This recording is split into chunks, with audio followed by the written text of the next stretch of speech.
আগের ভিডিওতে আমরা 1 থেকে 10 পর্যন্ত অঙ্কগুলি নিয়ে আলোচনা করেছিলাম। এই ভিডিওতে আমরা 11 থেকে 20 পর্যন্ত অঙ্কগুলি নিয়ে আলোচনা করব। 11 নম্বর অঙ্কে বলা হয়েছে একটি বর্গাকার পার্কের ক্ষেত্রফল 44,100 বর্গমিটার। পার্কটির পরিসীমা কত? দেখো, যখনই এখানে ক্ষেত্রফলের কথা বলা হয়েছে আমরা জানি যে ক্ষেত্রফল বলতে তার মাঝের যে অংশটি সেই অংশের কথা বলা হয়েছে, তাই তো? এটি হচ্ছে ক্ষেত্রফল। এই ক্ষেত্রফল দেওয়া আছে, জানতে চেয়েছে এই পুরো পার্কটার পরিসীমাটা কত। পরিসীমা বলতে তার চারপাশের যে অংশটা, তার চারপাশের অংশের যেটা মাপ সেটা হচ্ছে তার পরিসীমা। ঠিক আছে, তাহলে আমরা এভাবে লিখতে পারি যে পার্কটির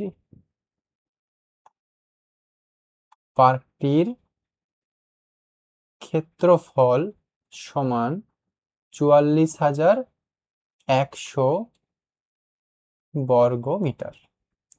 ঠিক আছে, আচ্ছা, আমরা ক্ষেত্রফল পেয়ে গেছি। ক্ষেত্রফল বইয়ের মধ্যে প্রশ্নে দেওয়া হয়েছে।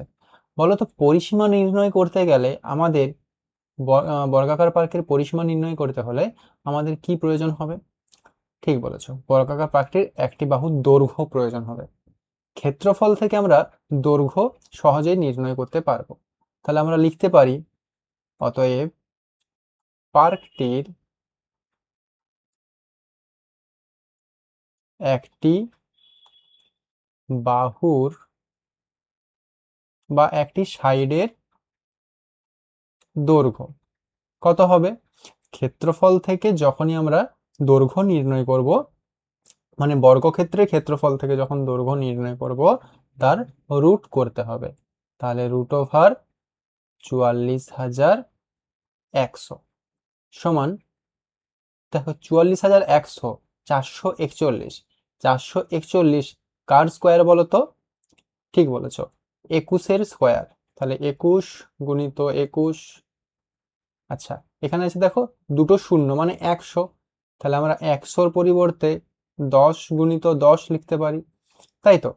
তাহলে দেখো, যখনই আমরা একে রুট থেকে বের করব হয়ে যাবে একটা 21 গুণিত একটা 10 সমান 210 মিটার। তাহলে আমরা বর্গাকার পার্কটির একটি বাহুর দৈর্ঘ্য পেয়ে গেলাম। এবার একটি বাহুর দৈর্ঘ্য থেকে যখন আমরা পরিসীমা নির্ণয় করব, অতএব পরিসীমা সমান, বর্গক্ষেত্রের পরিসীমা সূত্র কি? 4 গুণিত একটি বাহুর দৈর্ঘ্য। একটি বাহুর দৈর্ঘ্য, অতএব 4 গুণিত 210 সমান 840 মিটার।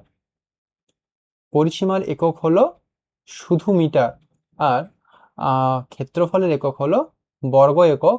এখানে মিটার, তাই একক হলো বর্গ মিটার।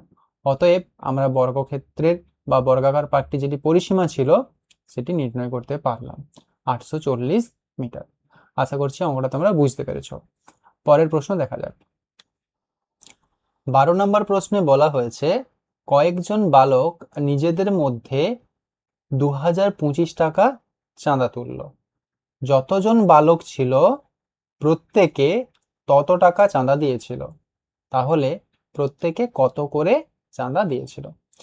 দেখো, এখানে বলা হয়েছে যে যতজন বালক ছিল প্রত্যেকে তত টাকা করে চাঁদা দিয়েছিল এবং মোট 2025 টাকা চাঁদা উঠেছে। তাহলে আমরা এখানে ধরে নিচ্ছি যে বালকের সংখ্যা ছিল 20 জন। ধরি বালক সংখ্যা 20 জন, ঠিক আছে? 20 সংখ্যক বালক ছিল এবং প্রত্যেকে তত টাকা করেই চাঁদা দিয়েছে, মানে যতজন বালক ছিল প্রত্যেকে তত টাকা করেই চাঁদা দিয়েছে। মানে যদি 2 জন বালক থাকে তাহলে প্রত্যেকে 2 টাকা করে চাঁদা দিয়েছে, 3 জন বালক থাকলে প্রত্যেকে 3 টাকা করে চাঁদা দিয়েছে। এখানে 20 সংখ্যক বালক রয়েছে, তাহলে প্রত্যেককে 20 টাকা করেই চাঁদা দিয়েছে। ঠিক আছে, অতএব তারা প্রত্যেকে চাঁদা দিয়েছে বি টাকা করে। যেহেতু বি সংখ্যক বালক ছিল, যেহেতু এখানে বি সংখ্যক বালক ছিল, তাই প্রত্যেককে বি টাকা করেই চাঁদা দিয়েছে। ঠিক আছে, আচ্ছা বলো তো, যদি 2জন বালক থাকে এবং তারা 2 টাকা করে চাঁদা দেয়, তাহলে মোট কত টাকা চাঁদা উঠবে? 2 2 4 টাকা মোট চাঁদা উঠবে। একই রকম ভাবে, যেহেতু এখানে বি সংখ্যক বালক রয়েছে এবং প্রত্যেকে বি টাকা করে চাঁদা দিয়েছে, তাহলে মোট কত টাকা চাঁদা উঠবে? দেখো, যেহেতু বি সংখ্যক বালক রয়েছে, এবং প্রত্যেকে বি টাকা করে চাঁদা দিয়েছে, অতএব মোট চাঁদা সমান বি গুণিত বি। এখানে চলরাশির সাথে চলরাশির গুণ করছি, তাহলে তাদের পাওয়ারটা বেড়ে বেড়ে যাবে। যেহেতু দুটো চলরাশি রয়েছে, তাহলে পাওয়ারে কত হবে? পাওয়ারে 2 হবে। তাহলে মোট চাঁদা উঠেছে কত? বি² টাকা। বোঝা গিয়েছে? প্রত্যেকে বি টাকা করে চাঁদা দিয়েছে এবং মোট বি সংখ্যক ছাত্রছাত্রী বা বালক ছিল এখানে, তাই তারা মোট টাকা তুলেছে কত? বি² টাকা। আমাদের হিসেবে মোট টাকা হচ্ছে বি² এবং প্রশ্নে দেওয়া হয়েছে 2025 টাকা। তাহলে আমরা লিখতে পারি শর্তে বি² সমান 2025 টাকা।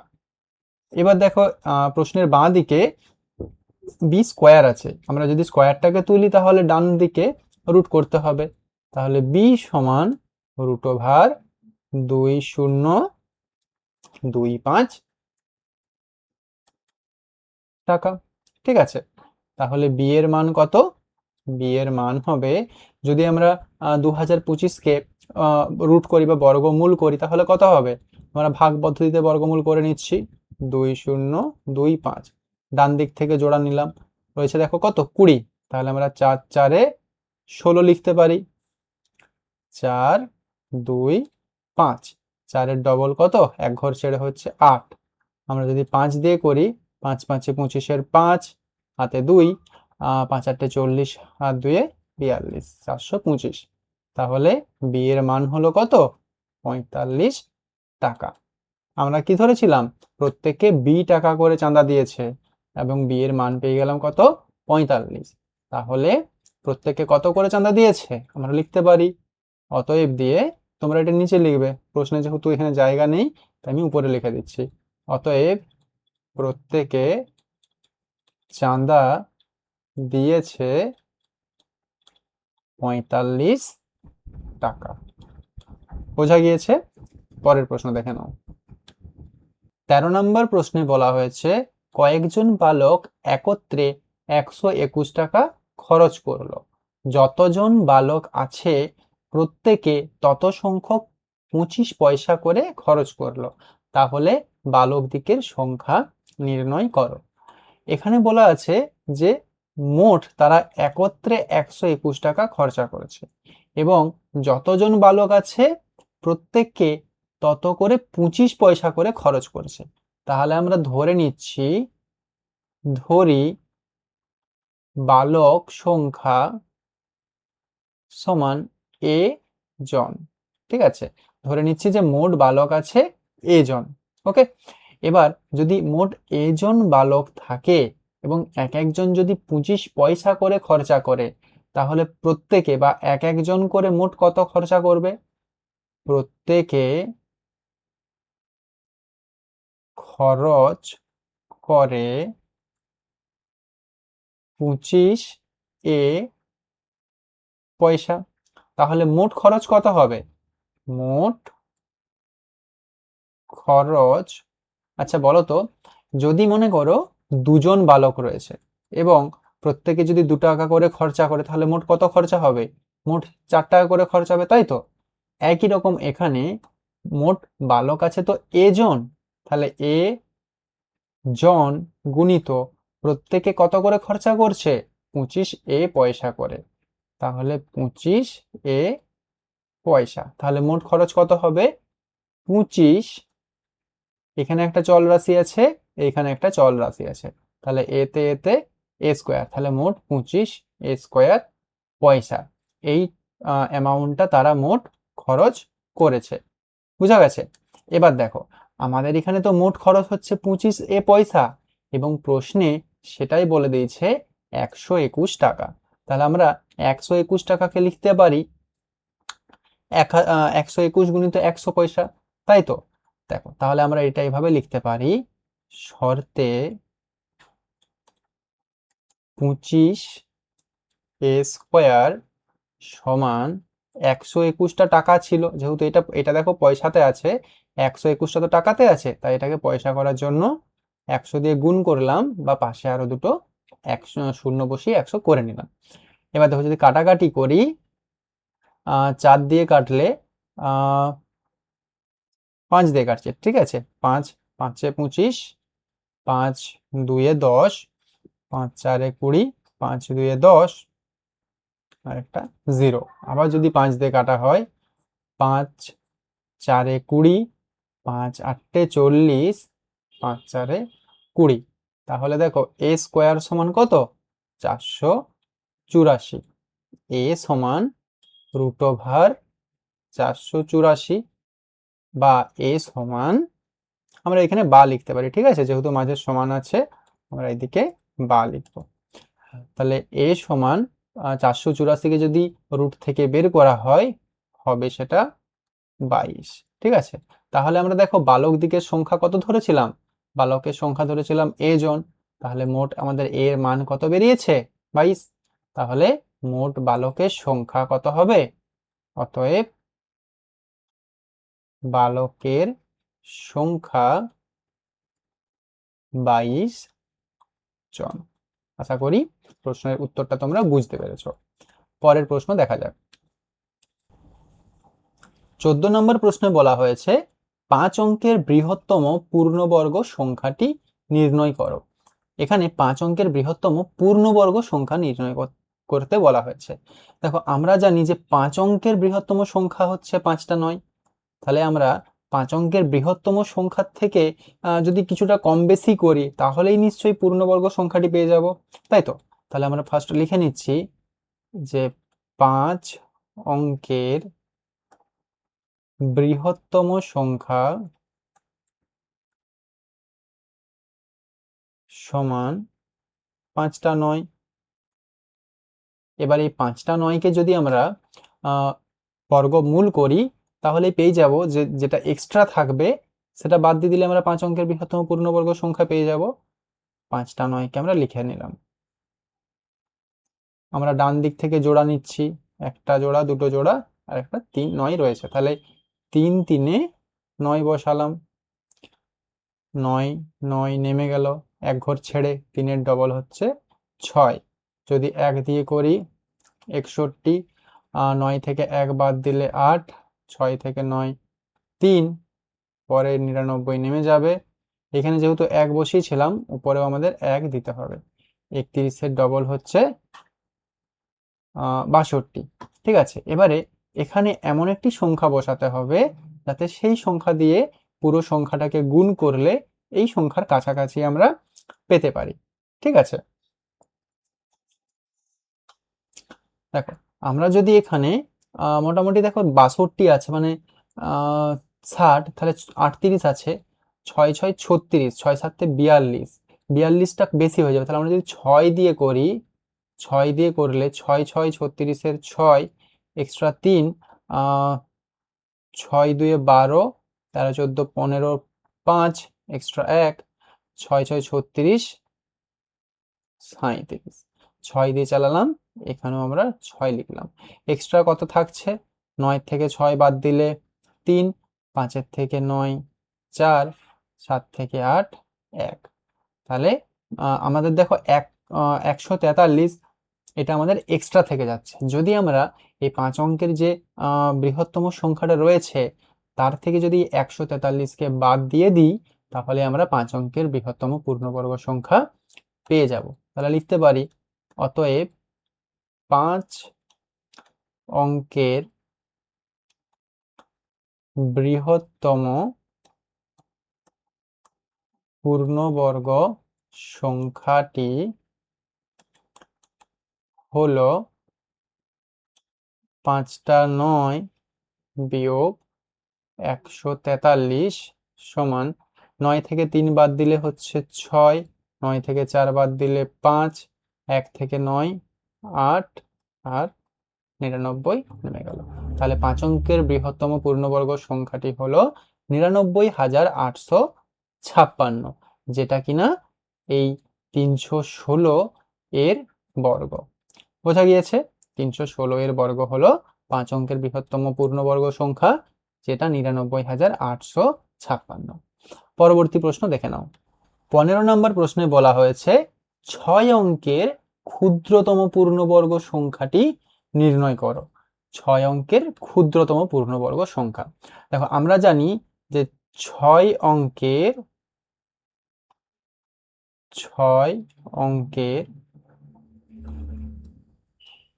ক্ষুদ্রতম সংখ্যা, 6 অঙ্কের ক্ষুদ্রতম সংখ্যা কত?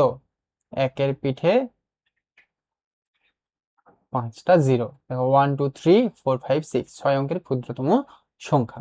এবার এই 6 অঙ্কের ক্ষুদ্রতম সংখ্যার থেকে যদি আমরা কিছু এক্সট্রা যোগ করি, তাহলেই আমরা 6 অঙ্কের যেটা ক্ষুদ্রতম পূর্ণবর্গ সংখ্যা সেটা পেয়ে যাব।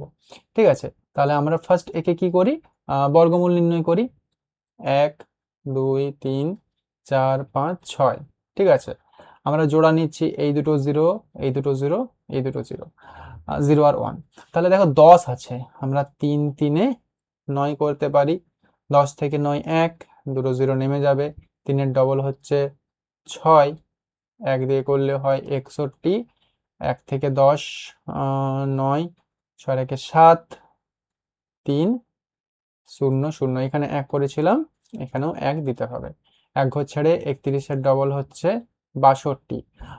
যদি আমরা 6 দিয়ে করি তাহলে 6 6 36 এর 6 এক্সট্রা 3, 6 2 12, 13 14 15 5 এক্সট্রা 1, 6 6 36 আর 1 37। বিয়োগ করলে 6 থেকে 10 4, 5 থেকে 10, 6 থেকে 10 4 এক্সট্রা 5 6, 6 থেকে 10 4 এক্সট্রা 1, 7 আর 1 8, 144 আমাদের এক্সট্রা থেকে যাচ্ছে। 144 আমাদের এক্সট্রা থেকে যাচ্ছে কখন? যখন এটা 316, এই 316 এর কি হচ্ছে বর্গ আমরা নির্ণয় করছি। যখন 316 এর বর্গ নির্ণয় করছি তখন আমাদের 144 এক্সট্রা থেকে যাচ্ছে। এখন যদি আমরা এই 6 অঙ্কের ক্ষুদ্রতম সংখ্যার থেকে 144কে যদি আমরা বিয়োগ করি, তাহলে আমাদের সেটা 5 অঙ্কের ক্ষুদ্রতম বা বৃহত্তম সংখ্যা হয়ে যাবে। সংখ্যাটা 5 অঙ্কের হয়ে যাবে। যদি আমরা এর থেকে 1 বা তার থেকে বেশি কোনো সংখ্যা কমিয়ে দিই, তাহলে সেটা আমাদের কি হবে? 5 অঙ্কের সংখ্যা হয়ে যাবে। তাহলে আমরা এইভাবে এটা লিখতে পারি যে এর যে সংখ্যাটা হবে বা 6 অঙ্কের যেটা ক্ষুদ্রতম সংখ্যা হবে, সেটা আমাদের এই যে 616 রয়েছে, 616 এর যে পরবর্তী সংখ্যা তার বর্গ। তাহলে আমরা লিখতে পারি এখানে 6 অঙ্কের ক্ষুদ্রতম পূর্ণবর্গ সংখ্যাটি হলো 316 এর পরবর্তী সংখ্যা 317 এর বর্গ। ঠিক আছে, তাহলে 317 গুণিত 317 সমান, দেখো আমরা এটাকেও না খুব সহজে নির্ণয় করতে পারি। আমরা যখন 6 দিয়ে, আমরা এটা গুণ না করে গুণফলটা কিভাবে নির্ণয় করব দেখো। আমরা যখন এখানে 6 দিয়ে গুণ করেছি তখন দেখছি এখানে যে সংখ্যাটা পেয়েছি না, সেটা হচ্ছে কম পেয়েছি। তাহলে আমরা যদি 7 দিয়ে করতাম, মানে যদি এটা 627 হতো, তাহলে 7 দিয়ে গুণ করতাম, তখন কত হতো? 7 7 49 এর 9 এক্সট্রা 4, 7 2 14, 15 16 17 18 8 এক্সট্রা 1, 6 7 42 আর 1 43। তাহলে 4389, তাহলে আমাদের এটা কত হতো? 4389 হতো। আর আমাদের এখানে কত রয়েছে? 3900, 3900 বিয়োগ করলে 9, 8, 9 আছে 13, 4 এক্সট্রা 1, 489 এক্সট্রা আমাদের থাকছে। তাহলে আমরা যদি এখানে 7 করতাম, মানে এখানে 6 লিখেছি, 6-এর পরিবর্তে যদি আমরা 7 করতাম, তাহলে আমাদের কি হতো? তাহলে আমরা যে সংখ্যাটা আমাদের আরো এক্সট্রা প্রয়োজন হতো সেটা হচ্ছে 489। মানে এই 6 অঙ্কের যে ক্ষুদ্রতম সংখ্যাটা যেটা রয়েছে তার থেকে যদি আমরা 489 বাড়িয়ে দিই, তাহলে সেটা হবে 316 এর পরের যেটা সংখ্যা 317 তার বর্গ। মানে আমাদের আর কি করতে হচ্ছে না, গুণটা করতে হচ্ছে না। যদি আমরা এখানে যে সংখ্যাটা দিয়ে চালিয়েছি এই ভাগটাকে, তার থেকে 1 বাড়িয়ে দিই এবং সেটা করে দেখি যে কত হচ্ছে, তাহলে আমাদেরকে তখন এক্সট্রা কত প্রয়োজন হচ্ছে? 489 প্রয়োজন হচ্ছে। তাহলে এটা কত হয়ে যাবে? এর সাথে যদি, মানে এই 6 অঙ্কের ক্ষুদ্রতম সংখ্যা যেটা রয়েছে তার সাথে যদি 489 যোগ করে দিই, তাহলে কত হচ্ছে? 100489। বোঝা গিয়েছে? যারা বুঝতে পারছো না তারা সহজে গুণ করে নিতে পারো এখানে। যদি গুণ না করতে চাও তাহলে তোমরা এই পদ্ধতিটা অবলম্বন করতে পারো। যদি এই প্রশ্নটা কারো বুঝতে অসুবিধা থাকে কমেন্ট করে জানাবে, আমরা পরের ভিডিওতে এই সমস্যার সমাধান করে দেব। পরের প্রশ্ন দেখে নেওয়া যাক।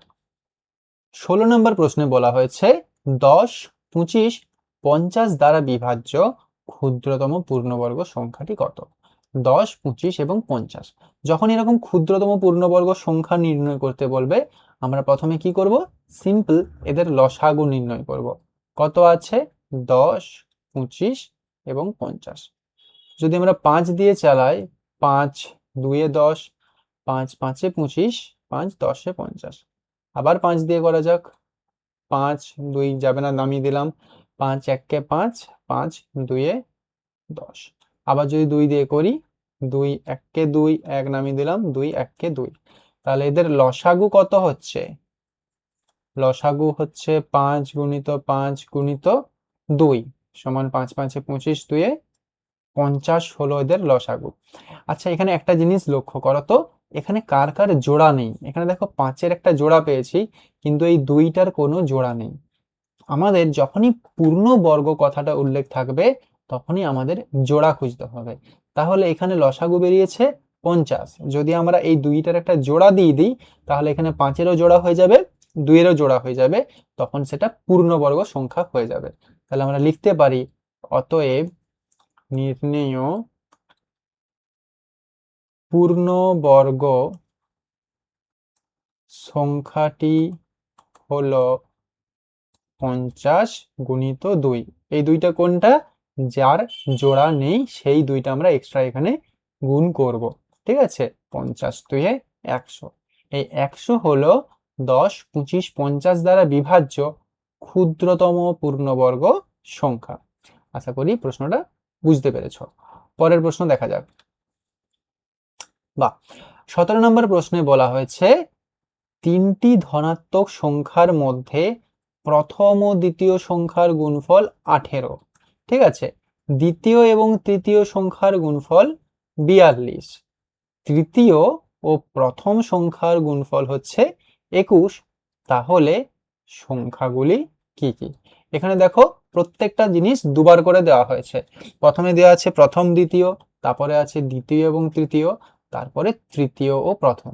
আমরা এটা প্রথম দ্বিতীয় লিখেও করতে পারি, অথবা আমরা সহজে বেশি না লেখার জন্য সংখ্যাগুলোকেও ধরে নিতে পারি। তাহলে আমরা লিখছি, ধরি সংখ্যাগুলি হলো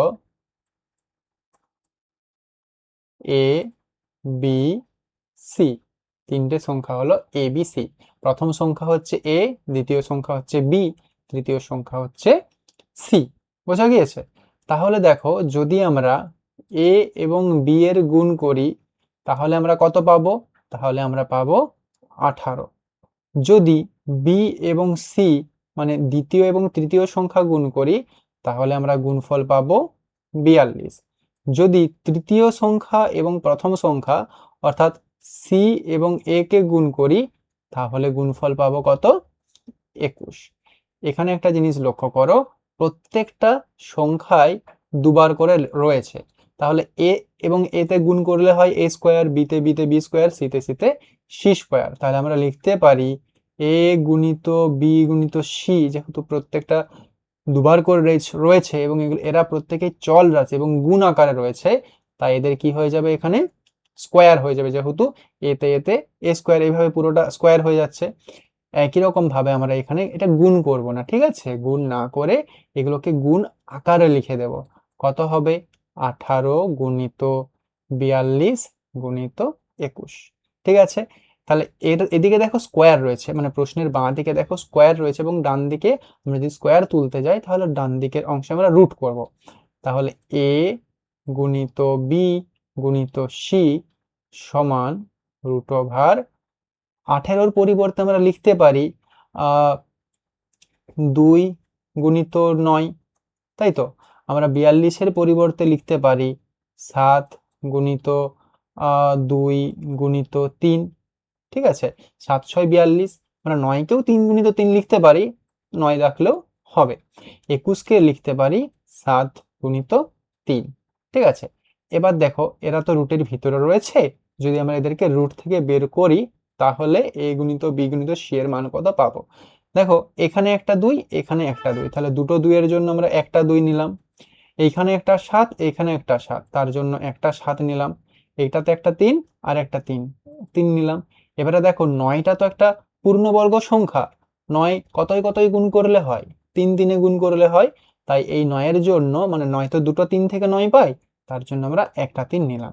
তাহলে কত পাচ্ছি, এটা গুণ করলে হচ্ছে 3 3-এ 9, 9 7-এ 63, 63 তার সাথে 2 গুণ 3 2-এ 6, 2 6 12, 126। এটা গুণ করলে আমরা পাচ্ছি 126। কাদের মধ্যে গুণ করলে পেলাম? এ গুণিত বি গুণিত সি, এটাকে গুণ করলে পেলাম 126। এবারে বলেছে সংখ্যা তিনটি কি কি, তাহলে আমরা এইভাবে লিখতে পারি এ সমান বা এর মান সমান, দেখো তিনটে সংখ্যার গুণফল হচ্ছে 126, এখানের মধ্যে কোন লাইনের মধ্যে এ নেই, তাহলে আমরা প্রথমে লিখে নিচ্ছি 126, তিনটে সংখ্যার গুণফল 126, দুটো সংখ্যার মান দেওয়া আছে। দেখো এই লাইনটার মধ্যে দেখো এর মান নেই, এ লেখা নেই, তাহলে 126কে যদি 42 দিয়ে ভাগ করে দিই তাহলে আমরা এর মান পেয়ে যাব। দেখো আমরা যদি কাটাকাটি করি 7 দিয়ে, 7 6 42, 7 দিয়ে কাটাকাটি করলে 126কে 7 1-কে 7, 7 8 9 10 11 12 5, 7 8-এ 56, 6 দিয়ে কাটাকাটি করলে 6 3-এ 18, তাহলে এর মান পেয়ে গেলাম 3।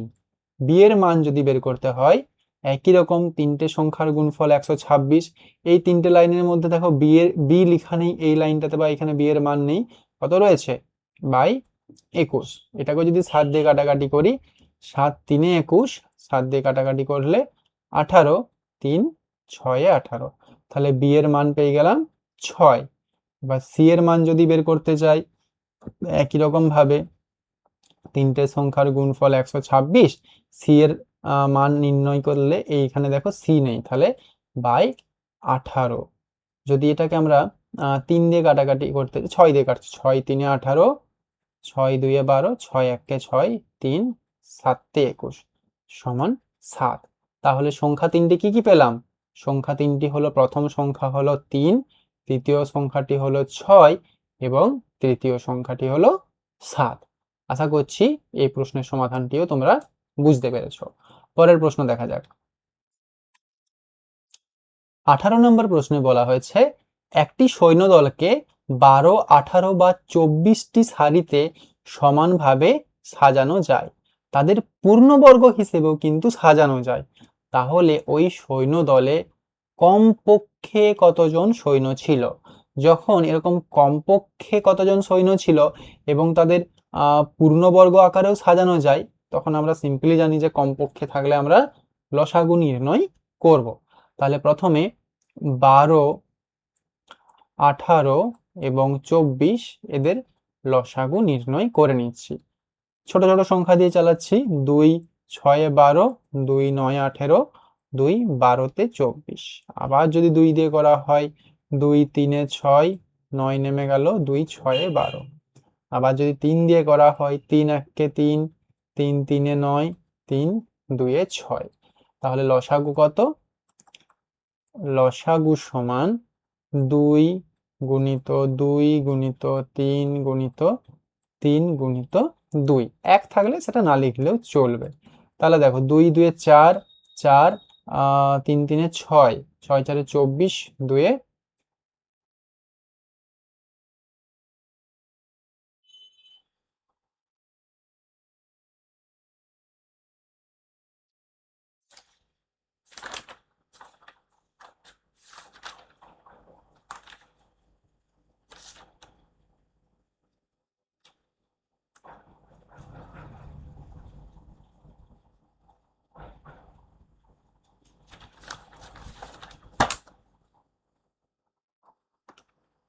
লসাগু কত? 2 2 4, 3 12, 12 3 36, 2 72 হলো এদের লসাগু। এখানে দেখো কার জোড়া নেই, এই দুটো দুইয়ের জোড়া রয়েছে, এই তিনগুলোরও জোড়া রয়েছে, এখানে একমাত্র এই 2 সংখ্যাটির জোড়া নেই। তাহলে আমরা লিখতে পারি যে ওই সৈন্য দলে কমপক্ষে, মানে যেহেতু ওদের পূর্ণবর্গ আকারে সাজানো যায়, তাই আমরা এখানে জোড়া সংখ্যা নির্ণয় করব। কমপক্ষে সৈন্য ছিল 72 গুণিত 2 সমান 144 জন। এই প্রশ্নের সমাধানটি আশা করি তোমরা বুঝতে পেরেছো। পরের প্রশ্ন দেখা যাক। 19 নম্বর প্রশ্নে বলা হয়েছে, কোন ক্ষুদ্রতম পূর্ণবর্গ সংখ্যার একটি উৎপাদক 1472? ক্ষুদ্রতম পূর্ণবর্গ সংখ্যার একটি উৎপাদক। আচ্ছা, উৎপাদক বলতে কি বোঝাচ্ছে? মানে সেই সংখ্যাটাকে এই সংখ্যা দিয়ে ভাগ করা যাবে। মনে করো 6, এই 6কে 3 দিয়েও ভাগ যায়, আবার 2 দিয়েও ভাগ যায়। বা যেমন ধরো রয়েছে 36, এই 36কে আমরা 6 দিয়েও ভাগ করতে পারি, 3 দিয়েও ভাগ করতে পারি, 12 দিয়েও ভাগ করতে পারি। তাহলে এই সংখ্যাগুলো হচ্ছে কার? এই 36-এর উৎপাদক। তাহলে এই যে সংখ্যাটা রয়েছে, এই সংখ্যাটা হচ্ছে একটা উৎপাদক। ঠিক আছে, আমরা কি করব? আমরা এর একটা যেটা পূর্ণবর্গ সংখ্যা, সেই পূর্ণবর্গ সংখ্যাটিকে নির্ণয় করব। ঠিক আছে, তাহলে যখন এরকম বলা থাকবে যে একটি উৎপাদক হলো এত এবং পূর্ণবর্গ সংখ্যাটি কত, তখন আমরা সাধারণভাবে কি করব? তার বর্গমূল নির্ণয় করব।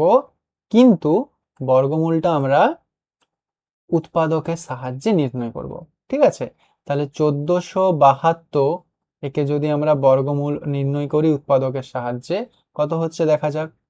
2 দিয়ে করলে 2 7 14, 2 3 6, 2 6 12। আবার যদি 2 দিয়ে করা হয়, 2 3 6, 2 6 12, 2 8 16। 2 দিয়ে করলে 2 1 2, 2 8 16, 2 4 8। 2 দিয়ে করলে আবার 2 9 18, 2 2 4, 2 4 8, 2 6 12, 2 2 4, 2 3 6। তাহলে দেখো এখানে আমরা কি পাচ্ছি? এখানে আমরা লিখতে পারি 1472 সমান 2 গুণিত কটা 2 পাচ্ছি? 1 2 3 4 5 6, 6টা 2, 1 2 3 4 5 6, 1 2 3 4 5 6, 1 2 3 4 5, 6টা 2 লিখলাম এবং একটা 23 পাচ্ছি। ঠিক আছে, তাহলে দেখো এখানে এই দুইগুলো দেখো সব জোড়াতে জোড়াতে রয়েছে, এটা জোড়া, এটা জোড়া, এটা জোড়া, একমাত্র 23-এর জোড়া নেই। 23-এর যদি আমরা জোড়া নির্ণয় করতে পারি, তাহলেই আমরা সেই সংখ্যাটিকে পেয়ে যাব যেটা যার উৎপাদক হলো 1472। ঠিক আছে,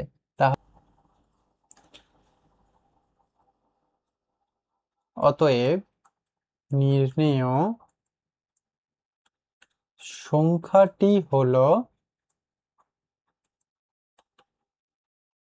1472 তাকে যদি আমরা 23 দিয়ে গুণ করি তাহলে আমরা সেই সংখ্যাটি পাবো।